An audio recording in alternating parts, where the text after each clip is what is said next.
I have a plethora of ideas, most of which have been said on the internet before, so I created a list of 5 brand new, at least to me, suggestions as propositions for Devin and Shibata.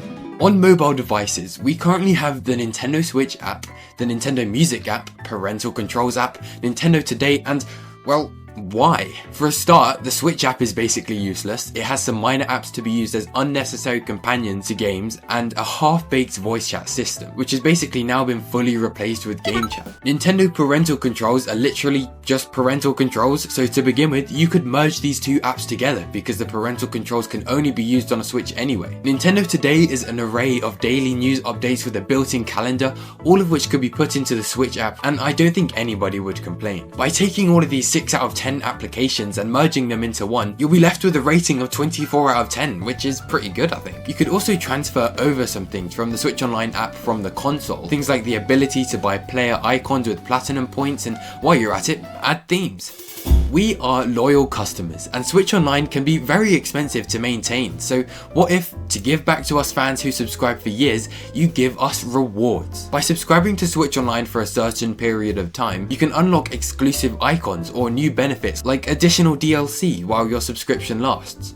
This way, Nintendo could get more money by keeping people subscribed for longer, fans get more benefits for something they were already playing for, and it almost gamifies an otherwise pretty standard transaction. Everybody wins. Non-monetary rewards could be key for Nintendo by giving away cosmetics that don't cause them to lose out on profits. But larger milestones could also even be rewarded with things like game vouchers or small amounts of credit, maybe even a super special physical badge or something when you reach a massive milestone like 5 years. But they should definitely implement more cosmetic things. Nintendo, please just add themes, it's not that hard. The next idea is a little more difficult to implement, but I'd like to see docked mode widgets. This one's a little more of a far stretch. Essentially, when the Switch is docked, there's a portion of the screen which is still visible. This could be used for things like a clock, your platinum points balance, friends online, battery, play invitations, or even Nintendo news headlines. This could be toggled on or off, so if you don't like the sound of that, you can always put it back to how it was. And it's already implemented in a minor way in that it temporarily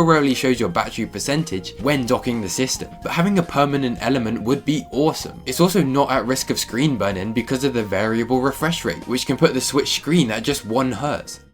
Even though people think amiibo are dying, they have been shown to not be, and new ones are created each year. Although they aren't the type of thing where a typical person would want to collect them all, the numbered nature in games like Smash Bros make collecting just some entertaining. My idea is kind of like something of a sticker book, an app built into the Switch OS which records any amiibo you scan and adds them to your library. This wouldn't do much, just show that you own them and tell you some facts about it, who their owner is, and maybe some games featuring said character. Because amiibo can have small amounts of data written to them, they could also tell you every Switch that they've been in, acting like a record of their previous owners or friends that have used them. This one is a bit random, but I came up with it and I haven't been able to stop thinking about it. At face value, my final idea is not unique in the slightest. I just have some things to add to it. Customization. I'm talking Joy-Con colors, dock colors, Switch designs, menu themes, music, everything. This sentiment has been repeated for years and all throughout the Switch 1 lifecycle. Everybody wants it.